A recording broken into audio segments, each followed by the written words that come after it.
He's the Oh, you same have author? no, yeah.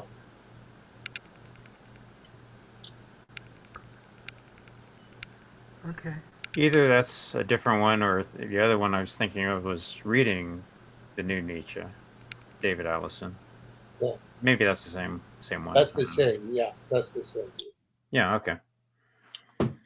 But no, I'm happy with being a predator. But look, I don't think Nietzsche was saying that we absolutely have to be anything. We can know we're a predator and it's our choice. I think he was about choice, wasn't he? Yep, definitely. That's right. He said, "Carpe diem," you know. Oh, that was Robin Williams. Sorry.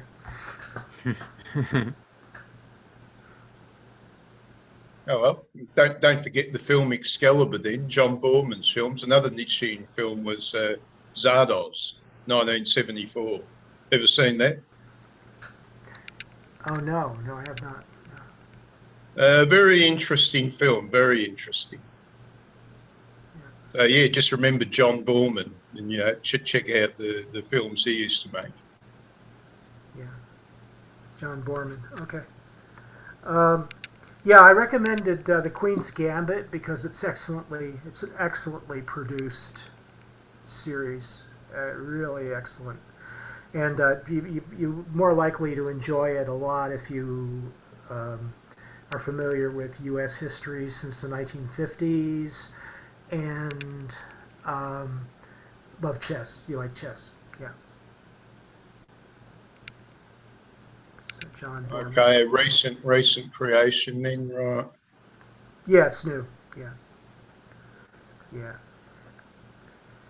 Yeah, it's brand new. It's historical fiction, but it's nice to see historical fiction that's in the 1950s and not in 1526 or something like that.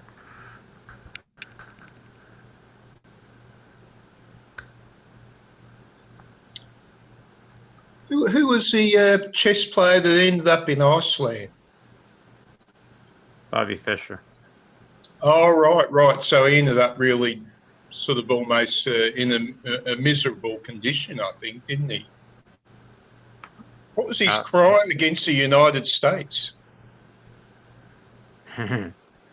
Yeah, he went kind of batty at some point in his life. Yeah, I don't know if he. I do remember about him being on. Well, it sounds like he was ostracised in some way or other. No, I thought there was actually a warrant, and that's why he went to Australia. But I'm not sure if that's true. I saw a video that he made in Australia, and he looked okay. He just looked a little bit old. You know, he was in his 70s, and he was not.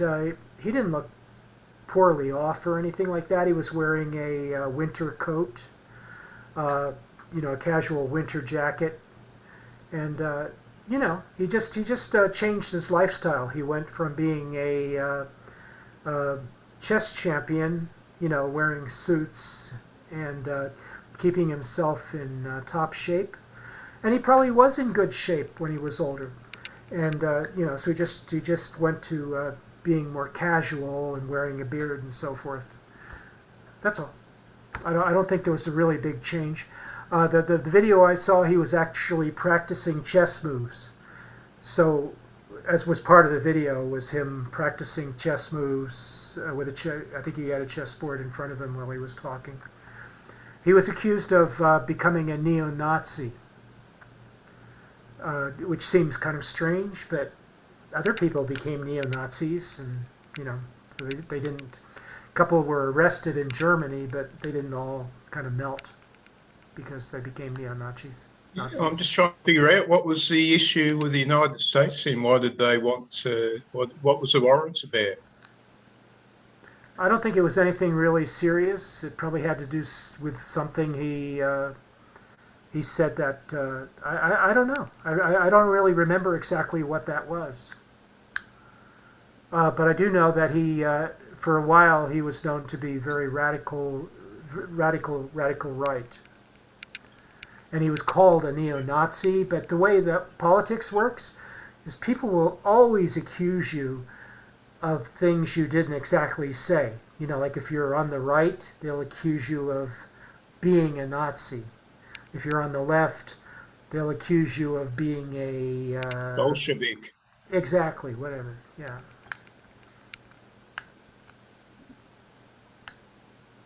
Well, I'm a fascist. No, but I I think you aspire to said be a that before. fascist. Okay, Huh? someday. Someday, maybe. Someday, yeah. Yeah. Well, actually, yeah. I think the fascists are misunderstood. Not exactly. Yeah, the Italian fascists were not as... but the general impression I got is that the Italian fascists hardly did anything as bad as what the Germans did, or that Hitler wanted the Germans to do. Yeah, They were bad enough, though. they were bad enough. Yeah. I'm Italian, so I can say that. Yeah, yeah. You can't. I'm just saying you can't group everybody together too loosely. They had a different name for themselves. They're fascisti. But the origin is complementary, completely different. Yeah. The origin of fascism and Nazism is, from a historical point of view, completely different. I don't view the Nazis as bad. I might not like them. I'm not so sure about the read Nietzsche and you find out how bad they were. I'm not so sure about the Stalinists. There's something I dislike about Stalinism. Yeah, definitely. It's yeah. Well, it's more this question. I remember, when I used to be a Marxist, when I was 17 or something like this, and I used to read Newsweek. I was such a Marxist that this old European immigrant was saying to me, "Oh no, they were horrible people, the communists." And they said they were worse than the Nazis. And I said, "Why?" And she said, "Well, the Nazis were bad, but you knew where you stood with them. You knew what the rules were. But the Marxists were just playing with you all the time. They were giving you no firm ground to stand upon." And for her, that was far, far worse. But who are the Marxists? The communists, the Russian communists in World War II. I don't think Karl Marx would like to be associated with the communists. I don't know. Karl Marx was all in favour of violent revolution and shooting all the kulaks, wasn't he? No. Not about the gulags. That's for sure. No. That's a Russian word, kulaks. But he or Ukrainian. But Marx was just the only thing they can pin on Marx really was this kind of fetish with dictatorship. He believed there was a dictatorship of the bourgeoisie in capitalism, and that the revolution against the bourgeoisie, as typified in the 1850 Paris Commune, was obviously going to have to be a dictatorship of the proletariat. So there's going to have to be another dictatorship that would stand up to the dictator characteristics of the bourgeoisie. So that's the kind of biggest hit on Marx in terms of Stalinism and Sovietism.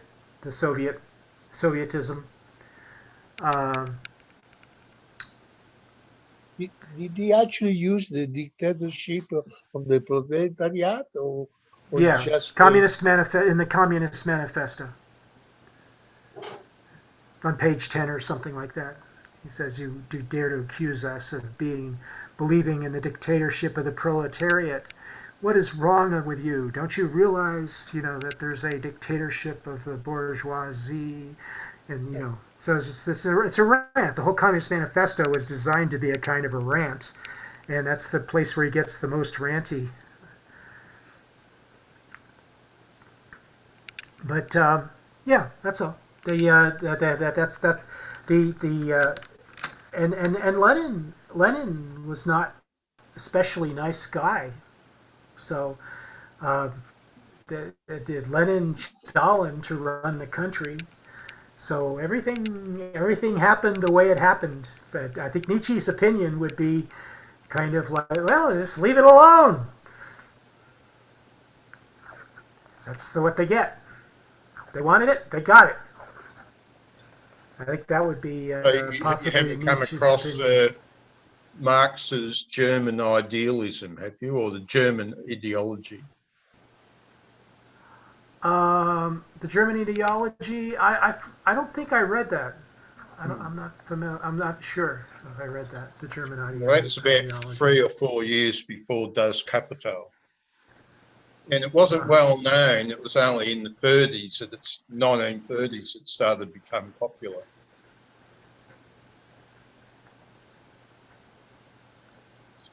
Right. But there's quite a bit of ranting in that, from what I recall. No, yeah, I know, but he probably doesn't call for off with their heads or anything like that, right? Oh, in that, well, he hadn't really devised his ideology as specifically then. That communism was already a concept floating around. I think it'd been there for quite a few years. Oh, you're saying this was before the Communist Manifesto? Yeah, about 3 or 4 years before that. Okay. Yeah, I'll try to get to that. It sounds interesting. I need a refresher on Marx. I'm reading. I guess I said before. I'm reading some Xi Jinping. So, which is kind of like post Maoism. So, it'd be good to go read something by Marx to kind of like get a sense of where he was going before Lenin redefined it.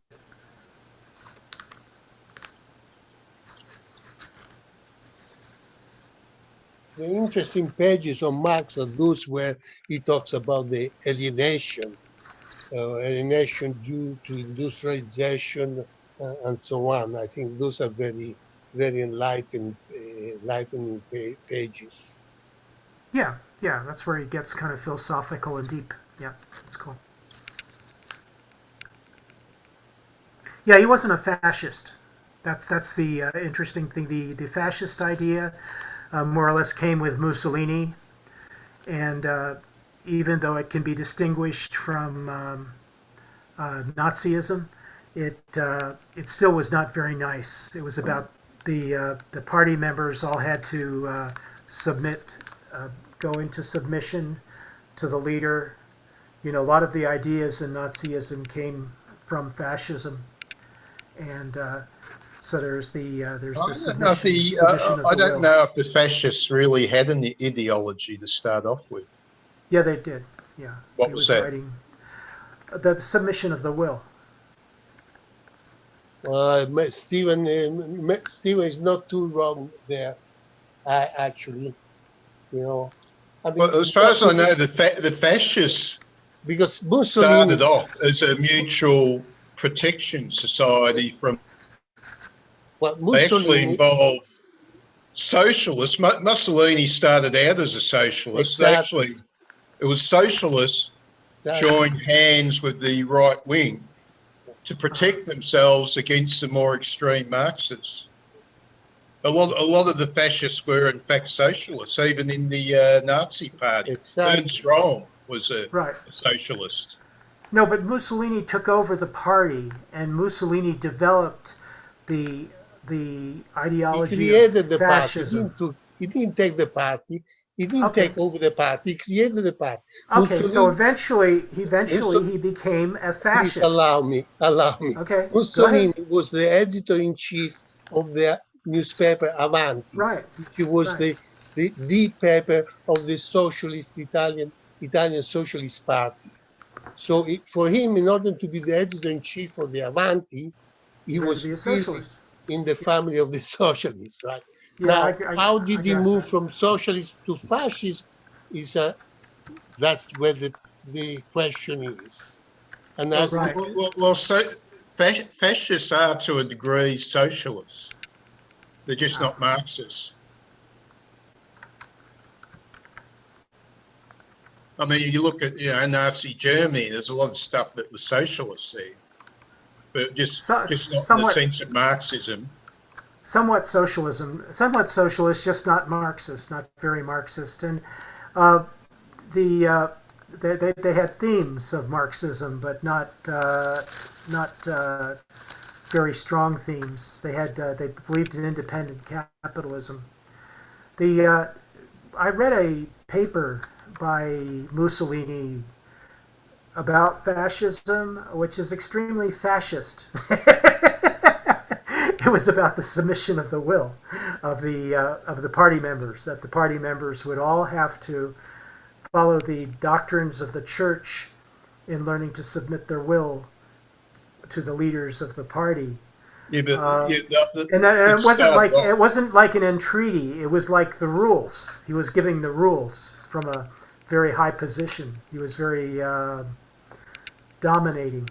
Yeah, but the whole thing, the term fascist arose because it was a union of very differing points of view who were simply trying to protect themselves from the communists. Yeah, they had a wonderful symbol. The symbolism was great. Symbolism was great. I'm just saying the philosophy was well developed in Mussolini. The philosophy of fascism was already well developed in Italian fascism. They just were not. The difference being they were with Germany being is that they were not anti-Semitic. Italy was not an anti-Semitic society like Germany was, and Hitler and Mussolini was not anti-Semitic and nationalist to the core the way Hitler was. Well, Mussolini, one of his wives, so I think of about 20 years or something, was Jewish. I think that they say about a third of Italy's Jews joined the fascists. Sure. Yeah, he wasn't unpopular or anything like that. He was just fascist. And he invented fascism. He was not... Hitler had obviously had plenty of time to read some before he wrote Mein Kampf. He probably, was familiar with what Mussolini, who had already taken power in Italy, was doing, and his ideas.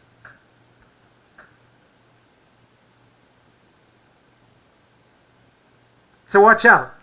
Don't let anyone call you a fascist. Oh no, I aspire to be there because I think the time will come. And it's already happening now where the evil Marxists are taking over society. So I'll have to band together with all the other nutbags for mutual protection. And because we're a bunch, we'll be fascists. Yeah, okay. Well, you already got the guns and everything? You're going to need you have to work on that. Yeah, we'll have to leave. You're still working on it? Get the second Amendment in Australia, Sean, are you there? I need some support here. Sorry. I'm the only one in the discussion that's not fascist, a proto-fascist, or a Italian. I kind of let people go, but I'm looking more at the summary aspect of things just to get sort of the basics down. So, sorry, it's hard to. I'm finding Nietzsche difficult to summarize. I'm trying to systematize my thinking about Nietzsche as much as possible, but it is that's what I find difficult is to put everything into one basket. It's kind of hard. Yeah, and I know it'll be inefficient at this time, but still, that idea of taking the complex and oversimplifying to some degree, just so that it creates that foundation. But yeah. Hopefully I'll have more time to watch the videos, but I am finding it tight because I really only have this day and I had another meeting that went later. So there you go. On which note, I'm going to have to leave you guys because I'm finding it's one of those days. as you know, sometimes people can have one of those days where, yeah, it's What just, happened? What oh, happened? just going through some negative people in my community. Don't Oh, ever buy into condominium. But no, some oh, pretty okay. pretty bad people actually. And that's fine. I'm up for it. I'm ready for it. But I'm just sort of going through all the channels I can. But just people abusing this system, as you know, people can abuse systems, and sometimes the people who abuse systems are more effective than the people who are trying to hold them to things. So some people, it just thankfully, I mean, pretty much in all my chosen areas of life, I'm dealing with wonderful people. So this really is stark in comparison, Yeah, but it sounds terrible. I'm sorry to hear it. I've heard yeah, about like HOAs yeah, being difficult to deal with. I'm in a condo and I have an HOA, but they've really let me alone. I have one window covering missing, and so they haven't bothered me because of COVID. I think yeah. they haven't gotten to me at all. Well, yeah, and I mean, some of course are wonderful, and sometimes some are wonderful. You come into them and then they change, and sometimes you never know, right? But you kind of sometimes, sometimes there's a culture you come into and you go, wow, people live this way. So Nietzsche stuff actually applies a lot. I often think of life circumstances. So if I have to draw sort of a negative example, I tend to be drawn from this. But I think people, gosh, let's put it this way, if you're a confident person, you have a skill set, I don't think you revert to taking advantage of situations as much. That's my sense of it. I And see. so for whatever reason, if you're insecure or Insecurity, whatever, lack yeah, of confidence, fear of appearing inferior. all those basic elements, you're going to see Yeah, it come through in different ways. yeah. And I was just even thinking of one particular neighbor who we were on good terms, but I could tell something was off. But giving sort of benefit of the doubt, and just realizing no, there was just a lot of undermining stuff, and she's actually fueling a lot of this and plays in this zone. And it's difficult to deal with if you're not willing to lie or do other things. So, a lot of my friends are like, one friend said, actually, I'm coming down. He's from BC. He says, I'm coming to see you. This is enough. All right. Hey, but you know Uh, what? There is probably an 800 number, or whatever the Canadian equivalent of that is, for trouble with HOAs. no, you know what? I've actually been pretty diligent going through pretty much any channel I can find, from going through the government to going through even speaking with legal, because I had unfortunately two mold abatements in the past that weren't being dealt with. So even more serious stuff that was quite health impactful. But yeah, like unfortunately, I really feel I've exhausted all the channels, and it's not because what I'm saying is what I'm asking for is unreasonable. In fact, quite the opposite. Um, but there's just there's certainly legislation that's in place that would support the kinds of concerns I have, but there's really no teeth to them. And so they always recommend you go to legal. And the legal says the amount of money you'd be paying for this is just not worth it. Move. Like, the good lawyers are actually saying, just move. My God. So I'm kind of dealing with it on a different level, where I'm trying to deal with it on the human aspect and trying to encourage people to shift and stuff. But honestly, if you read even one of the emails, I know what your reactions would be, all of you, because it's pretty consistent. Any of my friends who've read stuff, they're just trying to keep it together because it's so ridiculous. It's really quite crazy. And I'm kind of, I honestly have been I've shifted myself. Now, this is where Nietzsche comes in. I'm going to apply this to Nietzsche. Before, I was very tied, and I still am somewhat tied to justice and fairness. I also don't like to be character assassinated, right? Like I have a lot of pride on that. I've let that go. What I mean by that is, when you're dealing with people who are going to lie and do all these kinds of things, and you realize the amount of effort it will take to bring them back to justice, it's just not going to be there. So what ended up happening is that's why I'm reading, crazy emails or having crazy things happen. And I was able to shift it. I was able to shift it that I would find other ways to kind of find the peaceful least path of least resistance. And trust me, I'm a Leo, born in, like I'm a pretty aggressive person. And I kind of went, no, this doesn't make logical sense. So I was able to shift those energies and actually find it bothered me less and less, because you could just see the ridiculousness of it. And it's like, I don't even want to engage because it's that stupid. Like it actually got so stupid. Like, I mean, garage hooks I'm getting complaints about. And I'm not kidding, garage hooks for a year. Okay, do you understand what I'm talking about? So somebody has a penchant for perfectionism or something. It sounds like. Well, more or that they don't like the way they don't like something about you. Yeah. Terrible. Yeah, this is definitely personal, and it's like because I actually don't really do a lot to bother others. They had to find something, and that was it, right? So, but yeah, this is where Nietzsche comes in, and you actually say, if I adhere to sort of these ideals of, well, life should be fair, and this isn't fair. No, it's not fair. But really, what's happening here, and how much energy should I put into it? And these people are like, I mean, if they're at this level, how big of a change would they have to make to be reasonable? Is that even reasonable to expect them to be reasonable? And sorry, what's the nature of your association with these people? So I'm living in a condominium association. So a condominium, and there's an association, and there's a neighbor that actually is good friends with everybody on the board. And so she manipulates them. It's a lot of her kind of citing these wounds, right? And even lying to people and say, I don't like them when I don't even know them, right?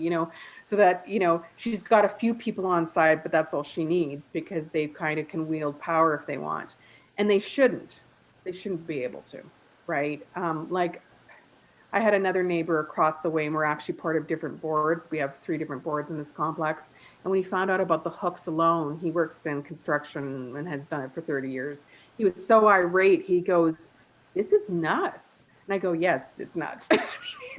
It's just crazy, right? Well, what have they done? Have they just sent you a letter saying hooks? Like, in other words, they haven't said your condo will be seized 2 months from now or anything like that, right? Threatening cease and desist. I said, why cease and desist when I'm not really resisting? And that was actually what I did in contrast, because they would come in immediately hard. We're going to write a letter and you must stop immediately. And I said, oh, okay. I'll put it in this wood in the side. Not a problem. But that wasn't enough. Well, we need to see it. Sure. Just let me know when you're coming by. I mean, so it's actually been a case like this. And then there was a bird feeder I had. Yeah. And then right? And then there was a plant I planted a foot over, and somehow I'm not supposed to do this. Why? But because it's unreasonable and there's no real fuel, I can take it to court, but for what reason? Of course, they would say, well, this is ridiculous. You can't be doing this. But the amount of money it would take to get that done is just silly. So I'm sooner to say, take it to a lawyer, because I would really like to see a lawyer take this on, because they'll look like an idiot. Yeah. Well, if that's what you need, and you don't want to move, which makes complete sense if that's true. Well, so just have a lawyer take care of it for you. Exactly. Well, no, I don't want to actually get a lawyer because it's too expensive and it's not worth it. Because my feeling is, when they take it to a lawyer, it'll go nowhere. Sure. So it's like, threaten me all you want. It sounds a little bit to me like British snippyism. It's like the kind of thing that Monty Python was making fun of. Like people in crowds start to use power relationships to accomplish nothing. Yeah.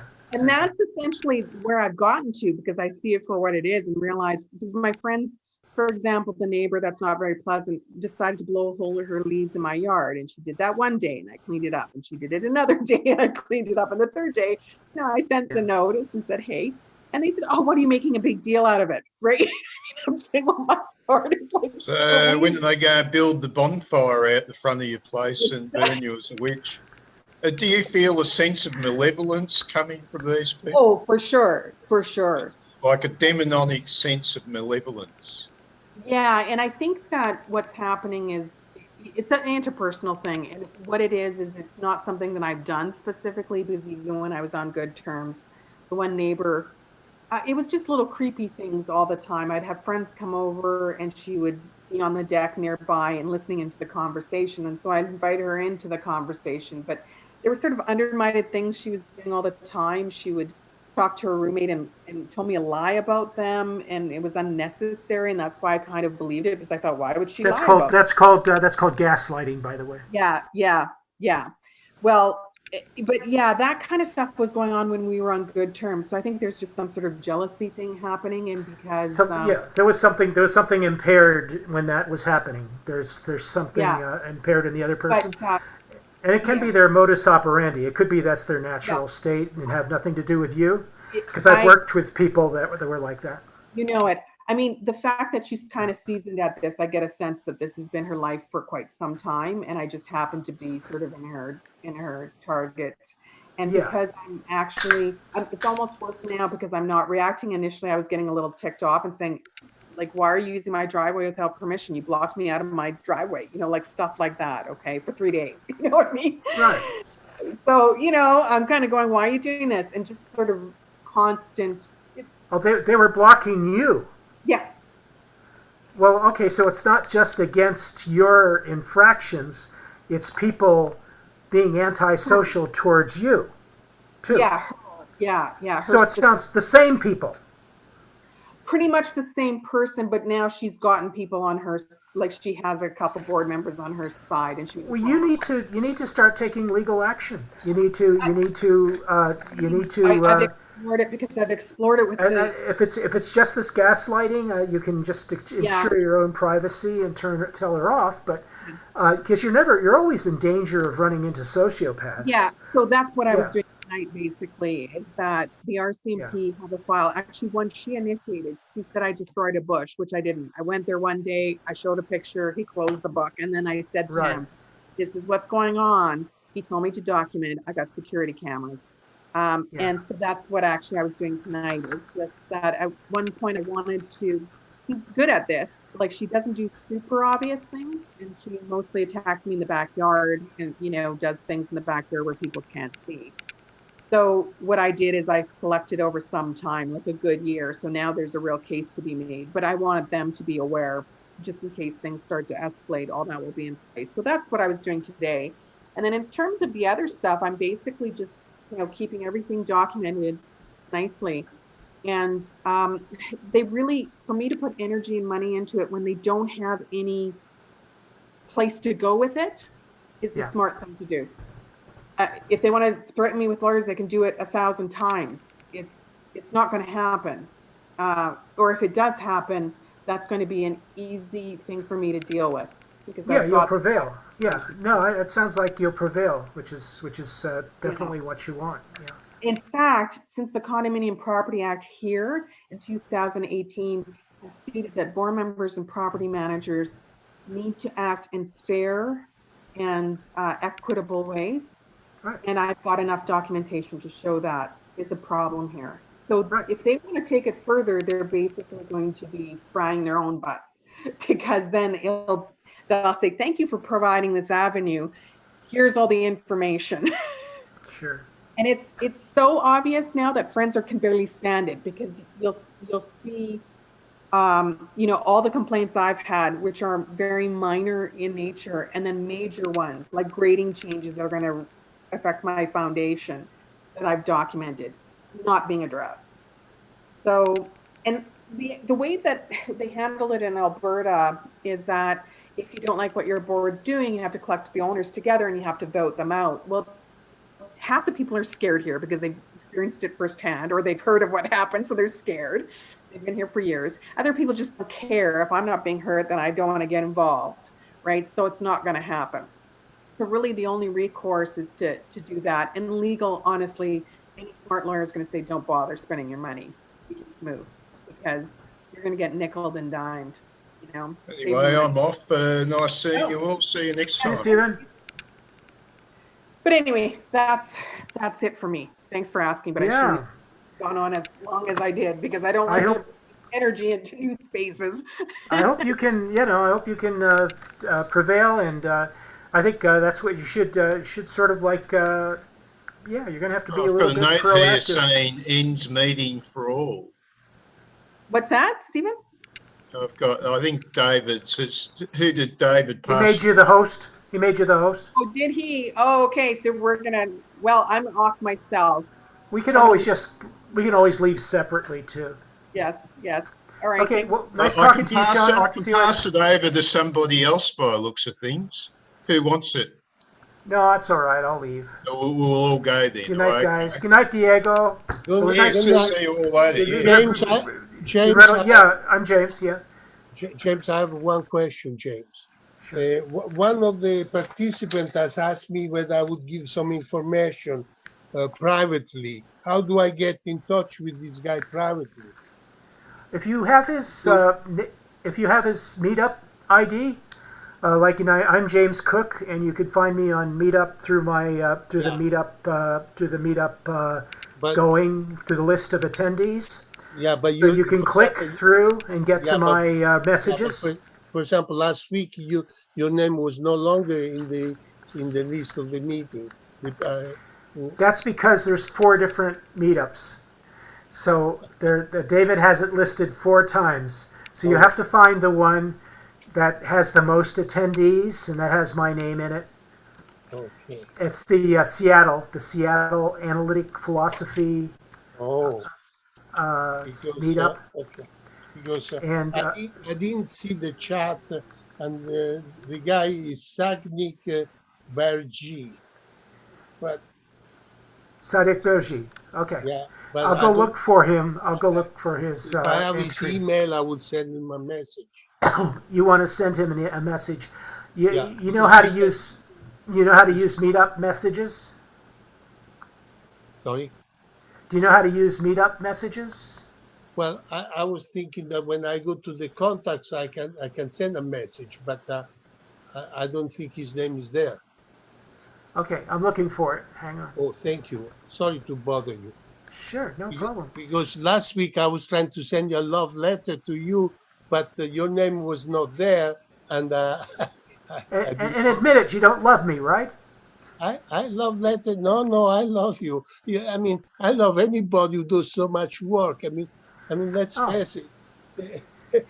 You put an awful lot of hours in order to lead the group.